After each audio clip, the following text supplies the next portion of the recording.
Hello दोस्तों, कैसे हैं आप लोग सभी। होप आप लोग अच्छे होंगे। आपके सामने एक बार फिर हम लोग इकोनॉमिक्स के कुछ क्वेश्चंस लेके आए हैं जो आपका मांग और मांग की लोच से संबंधित है। तो देख लेते हैं, कुछ प्रश्न है जो आपके। पहला प्रश्न है आपका, कुछ घटिया वस्तुओं की कीमत गिरने पर प्राय उनकी मांग बढ़ने की बजाय घटती है, इसका क्या कारण है।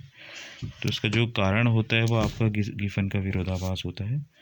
गिफन के विरोधाभास के कारण कुछ वस्तुओं की कीमत गिरने पर उनकी मांग भी कम हो जाती है और कीमत बढ़ने पर उनकी मांग बढ़ जाती है। जबकि अन्य वस्तुओं, नॉर्मल वस्तुओं के केस में क्या रहता है कि अगर उनकी कीमत कम हो जाती है तो उनकी डिमांड बढ़ जाती है या मांग बढ़ जाती है। तो इसका ऑप्शन नंबर ए बिल्कुल सही रहेगा, गिफन का विरोधाभास।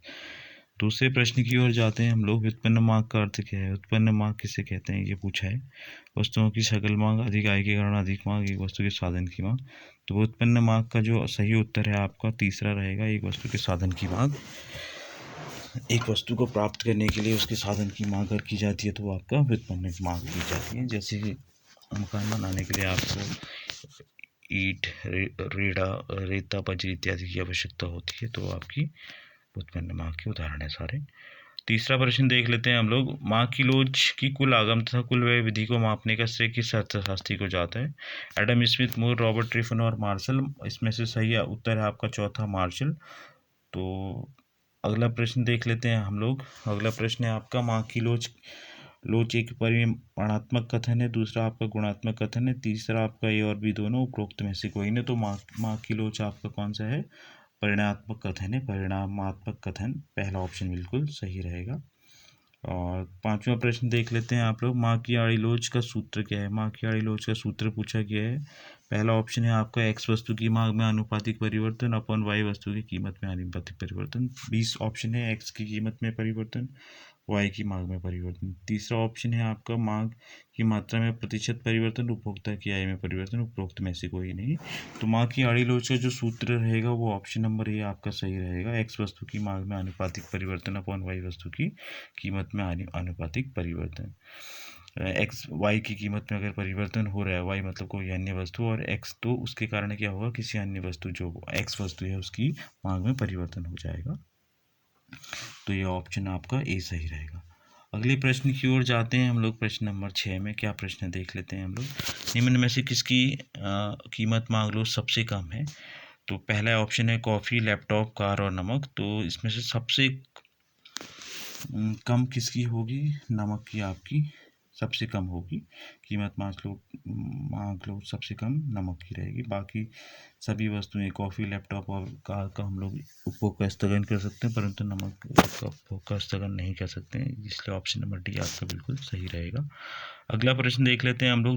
जब दो वस्तुओं के बीच मूल्य की आड़ी लोग शून्य होती है तब ऐसी वस्तुएं कैसी होती हैं या कैसी कही जाती है, क्या कही जाती है, ये पूछा है आपसे। पूरक वस्तुएं, विलासता की वस्तुएं और गिफन वस्तुएं। जब आड़ी लोच अगर शून्य होगी तो एक दूसरे से बिल्कुल अलग वस्तु यानी कि स्वतंत्र वस्तुएं होगा। ऑप्शन नंबर सी आपका बिल्कुल सही रहेगा। आठवां प्रश्न जो आपका है वो क्या है, देख लेते हैं एक बार। यदि माँ की लोच del x upon x whole upon del p upon p है तथा डेल पी अपॉन पी को 0 है, तो ऐसी स्थिति में माँ की लोच किसके बराबर होगी, ये पूछा हुआ है। तो इस कंडीशन में क्या है कि डेल पी अपॉन पी 0 दिया हुआ है, तो आपको पता होगा कि समथिंग अपॉन 0 कुछ भी होगा उसके अपॉन 0 होगा, तो निश्चित अपॉन क्या होता है, इन्फिनिटी होता है। तो आपका ऑप्शन नंबर ए आएगा, अनंत रहेगा। तो ऑप्शन ए आपका बिल्कुल सही रहेगा। नवा प्रश्न देख लेते हैं, क्या है नवा प्रश्न हमारा। बेलोच मांग निम्नलिखित में से कौन सी वस्तु में है। बेलोच मांग किस में है, ये पूछा गया है। बेलोच मांग के उदाहरण क्या होते हैं कि जिसका उपभोग का स्थगन नहीं किया जा सकता, वो बेलोच मांग के उदाहरण होते हैं। तो मोटरसाइकिल, मारुति कार और वस्त्र के, और चौथा ऑप्शन आपका अनाज है। तो इन सभी में अनाज एक ऐसी वस्तु है जिसके उपभोग का स्थगन नहीं किया जा सकता, तो ऑप्शन नंबर डी आपका बिल्कुल सही रहेगा।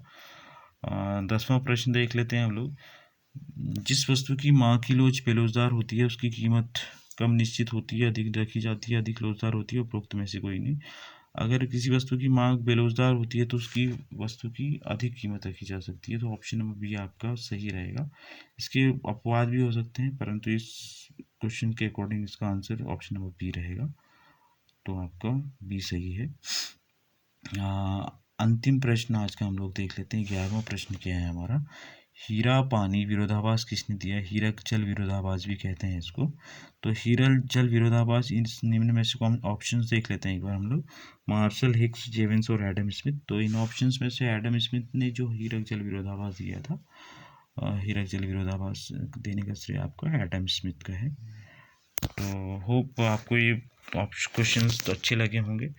अगर क्वेश्चंस आपको अच्छे लगे तो प्लीज़ लाइक और सब्सक्राइब ज़रूर कर देना, और अपने दोस्तों को भी चैनल सब्सक्राइब करने के लिए कहें प्लीज़। आपका छोटे से प्रयास से हमारी बहुत हेल्प हो जाएगी।